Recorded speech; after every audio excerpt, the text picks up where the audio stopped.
Welcome everybody to Chatter's DIY, and here's the big reveal for the loft conversion. It's been a long time coming, and we're still awaiting to do the last job, which is the fire doors for the rest of the hallway and the landing. But the loft itself is finished, so let's get straight on with it, shall we? There we have it, the entrance. Nice bright former little box room. We used to have a little bed, a short mattress and everything built into the under the window there, which stretched from wall to wall, and a wardrobe, and now obviously it's just one big staircase. Managed to squeeze this desk in underneath because my wife just started a university course doing a nursing, and this drawer, if I just shut this laptop, just slides away. Obviously the chair can go under, and then we also decided not to clad the underneath of the stairs, certainly not for now anyway, because when she's sitting in this chair it offers quite a lot more space, even if it was just sort of for a general feeling of space and a bit of headroom. It certainly does the trick and makes it feel a lot less Harry Potter style, as a lot of people have joked. Just got the plasterer to do a little bit of a ceiling there, and then the desk obviously dead ends into the stairs underneath, but I think that's worked out exceptionally well. Got the power underneath that I managed to run under the floorboards. So yeah, just got to move that hoover now that we've pretty much finished. The stairs we ended up going for just leaving the wood bare, and then varnishing with clear satin varnish. I really like the colour against the white and the grey. I think it keeps, obviously the grey of the carpet is quite dark, and the one thing I did want was for the loft to be really bright and airy, so we went for a lighter colour scheme on the wood, and I think that worked nicely. Certainly ties in very well obviously then with the desk and the furniture that's upstairs as well. I had a slight issue with the windowsill when I was painting that. It didn't want to accept the undercoat, it just kept soaking it up, but eventually that took, and that's nice and bright, certainly at this time of day. We'll go up then. We've got the beam overhead on the stairs, which is the purlin from the build, that holds up the roof rafters, and then move on to the drawers, which are kind of a little bit of a favourite of mine up here. They just look like wooden panels against the wall, and these were my dad's suggestion. This was going to be a cupboard, and he pointed out that there was nowhere for the drawers on my plans, so we reverted and changed the plan to create a chest of drawers that disappear into the wall, and they're really good. They're 2 foot deep, about 8 inches deep, and seeing as it was my dad's idea and I liked a certain type of drawer handle which I thought was overpriced, he was good enough to manufacture these handles for me, and he then moved that on to making the handles for the whole room basically. So we've got the wardrobe handles that also are just set into the wall again, same wood. These actually were made from cut-offs from the wood that I bought for the wardrobe doors. I'll just move the clothes out of the way. You can just see at the back there's a handle on the wall with a little screw in the corner just here. That's a panel which is about 800mm wide by about 1 metre tall. If you just remove the 2 screws, obviously you have to take some of the clothes out of the wardrobe, but the whole panel of the back of the wardrobe removes, and there's a 3 metre wide, 1 metre deep storage area at the back of that wardrobe. And then the same panels then on this one and that one to the rear, so we've got 3 separate sections that we can store items. Onto the chimney and the dressing table idea. Got the mirror fitted and the light behind it. This obviously is the same wood again as the rest of the room. Fits onto two support pieces of wood that are attached underneath one of the levels of the bricks, and then this just slides onto those two pieces of wood and secures in place. It's got a drawer for Kirsty's makeup, and I think that's worked out extremely well. The one thing that I haven't done yet, actually, thinking about it, is I haven't put the varnish on the brickwork. I'm going to be using a satin varnish on there. There is some products out there that you can use specifically for masonry, but I'm not really impressed with the finish that they leave, and I've done a bit of a test run with the varnish that I use on the wood, and actually it does exactly what I want it and leaves the exact finish that I wanted, and it'll seal all the dust from the mortar. This is actually quite a sandy mix, so one of my neighbours joked about the mortar mix for these houses and says it's 3 parts sand and 1 part sand. So the better we can seal that in, the better, because we don't want dust all over the dressing table all the while. We managed to find a little tub that we could use as a washing basket with the right angle on it, so that we maximise that little corner there. And then onto the bed, and that wall there at the back of there was always designed to be a headboard of sorts, a wooden headboard, which again ties in with the same colour scheme as we've got for the dressing table, the wardrobes, the staircase, or should I say the banister. Behind the dressing bedside tables, you can see all of this here, look, is another door on hinges, and they're lift off hinges as well, so these doors are actually like 4 inch deep because of the insulation that's built into them, and they're closed with a little lock and key. And if we undo that, my dad's handles again are on the doors and they open up, and there's another 3 metre wide storage area at the back of there, and there's also a matching door on my side so that we can access both sides. That one also doubles up as access to the rear of the bathroom or the ensuite, and that's where all the utilities are. So we've got the plumbing coming up through from the airing cupboard, which is the back of there, as well as the electric circuits are coming up through there from downstairs, and also off the lighting circuit from the first floor.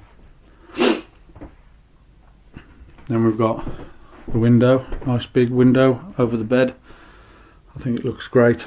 You can't see out the window very well this morning because we're waiting for the sun to come and clear the dew, but once it's open, you see how nice and bright an area it all is. It gives a nice breeze coming through. So in the summer, when we first moved up here, it was still very warm, but we just had on the nights where it was expected to stay dry, we just had the window open, and it just did a great job of keeping me cool.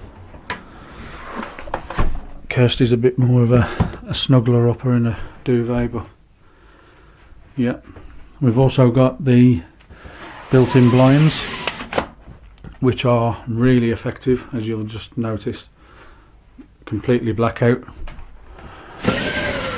We've got them on both of the windows, both this one and the ensuite, and it does a really good job.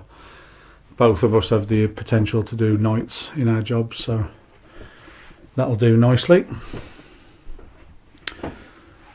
Up above, we've got the light panel, which is currently set to the Aston Villa colour scheme, which is, I know, a little bit sad, but I was up here the other night watching the Villa Liverpool game where we won 7-2, just to drop that in, and me and Jack was up here, so we actually watched it as well via a projector.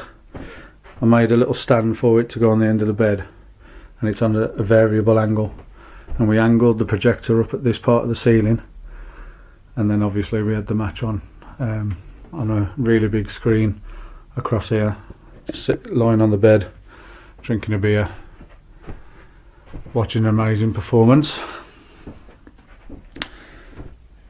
We'll carry on round. We've got the ensuite, I really love the door, lets all the light through. We had a film put on the glass so that it was opaque for a little bit of privacy. And again, Dad's door handles. He also made a little push plate there, and we've got some magnetic catch to keep it closed.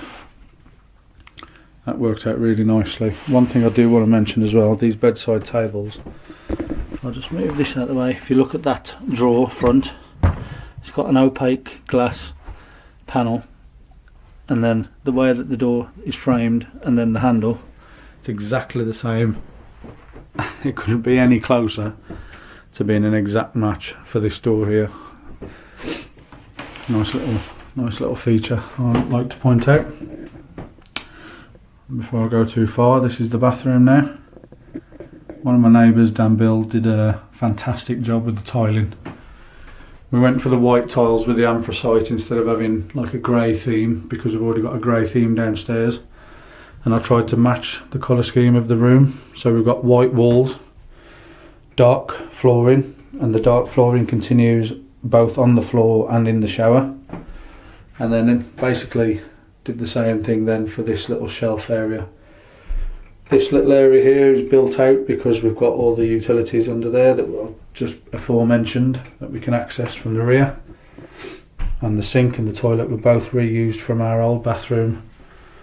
When we had the bathroom done about 2 years ago, we had to buy a smaller sink, but this one was still quite new, so was the toilet. So we ended up reusing them. They stayed up in the loft for some time. The radiator turned out white, even though I thought I was ordering a chrome one, but I ended up checking, it was my mistake. I clicked on the wrong one, but in the end, when I sort of pictured what it had looked like, I was quite happy with that, and it turns out quite nicely.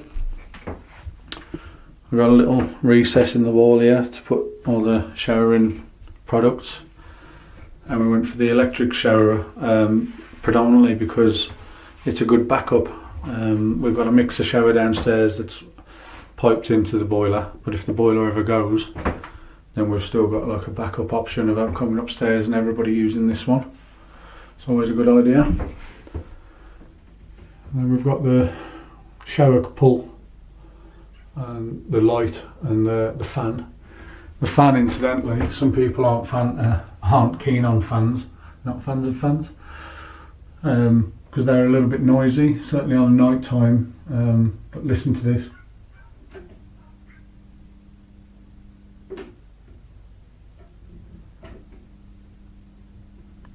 Can't hear it at all. It's absolutely brilliant. It's Ventaxia. I think I got it from Screwfix, and it's advertised as a silent fan, and it does exactly as it says on the tin.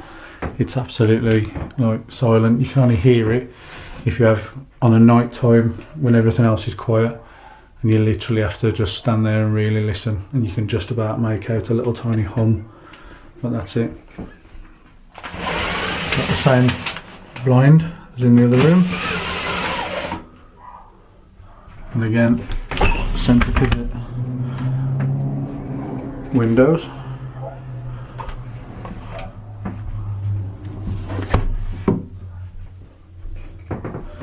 And I think that's about it. I hope you've enjoyed this series. I've certainly enjoyed making it, and I'm absolutely thoroughly delighted with the outcome. Certainly been the biggest project I've ever undertaken. Fair play to Kirsty for allowing me to have a go. I think a lot of people have agreed that it was a massive project, and a lot of people didn't expect me to do it, certainly to the standard that it has. For a first, because it was a first time go at anything like this, so it's certainly given me a lot of confidence to do some other big jobs in the future. Some of the jobs that I've got in mind are redoing the kitchen, which is going to be, when I say redo the kitchen, it might end up being like literally rebuilding the extension for the kitchen, refitting a new roof with a skylight in the top, amongst everything else. On top of that, I'm thinking about building a garden room at the bottom of the garden, getting rid of everything that I've already built down there, which is a shame, the tree fort and the shed, but we move on, and I really want a pool table down the bottom of the garden in the summer house. So I'm currently looking at some options for that. I might not go for building it myself because of building material availability at the minute because of COVID. I've been put off by some people saying that you just can't get hold of the wood, so I might just buy one off the peg, but we'll see. Either way, there's going to be running the utilities down there and things like that, so it's going to be still going to be a big project. And I'm also thinking about doing the seating area in the garden as well, and doing quite a job there. So if you're interested in any of those projects, stay tuned, subscribe if you haven't already, and roll on 2021, eh? What a year 2020's been. If it hadn't been for this, you know, this has really kept our household going. You might think that it was actually been a really hard work, but actually it's been a major distraction. So roll on 2021, and if you haven't already, as I said, subscribe to the channel, and hopefully I'll keep the footage coming. Thanks for watching. Chatters DIY out.